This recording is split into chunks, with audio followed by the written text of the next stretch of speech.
Yo mga idol, kumusta?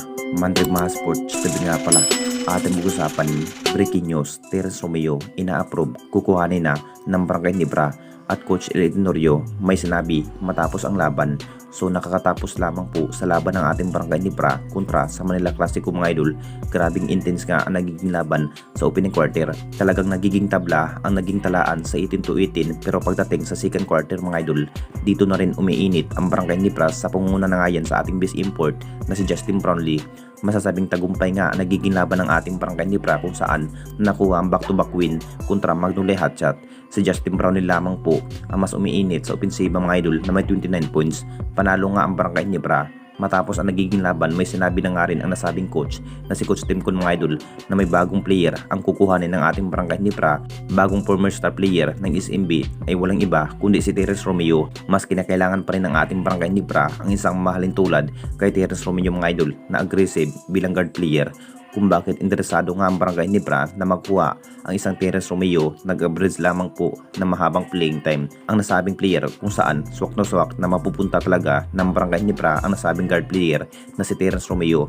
Kung titignan natin lahat mga idol, free agent itong si Terence Romeo, willing na rin ang nasabing player kung sinong kupunan ang kukuha sa kanya. Isa na rin ang Barangay Nibra, mas hinahandaan pa rin ng ating Jing Kings sa susunod na lineup na may Terence Romeo at magpunta na ng Barangay Nibra. Hindi rin sapat kapag hindi rin huhugot na mas bagong player dahil ganun pa rin ang naging sistema, talo pa rin pagdating sa SMB or TNT Tropang 5G. Hinahandaan pa rin ang ating Jing Kings na makuha ang panibagong kampyonato sa ating liga kung bakit mas pinalakas pa ang magiging lineup ngayong PBA Commissioner Cup. At dito na naman tayo sa isa pa nating balita. El Tenorio may sinabi matapos ang laban. Alam na nating lahat mga idol, nanghihinayang pa rin ang nasabing coach ng Manila Clasico na si El Tenorio matapos ang napaka-intense na laban ng ating Barangay Nibra. Akala na nga rin ang nasabing coach na mananalo nga ang Manila Clasico pero bigo pala ang nangyari. Ang kupunan ng ating Barangay Nibra na rin ang nagwawagi at nakuha ang magandang panalunan. Kung titignan natin lahat mga idol, hindi rin biro ang nagiging performance sa nasabing kupunan dahil mainit nga sa opensiba. Si Justin Brownlee lamang po ang magandang pagkakakombinasyon ni RJ Abrientos sa Bididria, Nujapet Aguilar at Kmart Carino kung saan si Scotty lamang po ang nagbabalik laro matapos sa injury.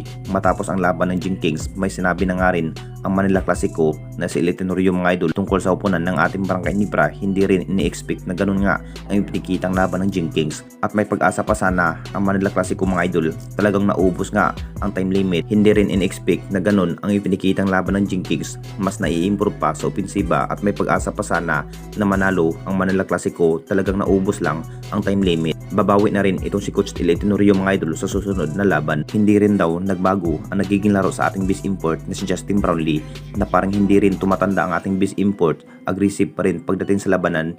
Ito na rin ang sinabi ni El Tenorio mga idol. Talagang pinupuri pa rin ang ating base import na si Justin Brownlee ang kanyang former team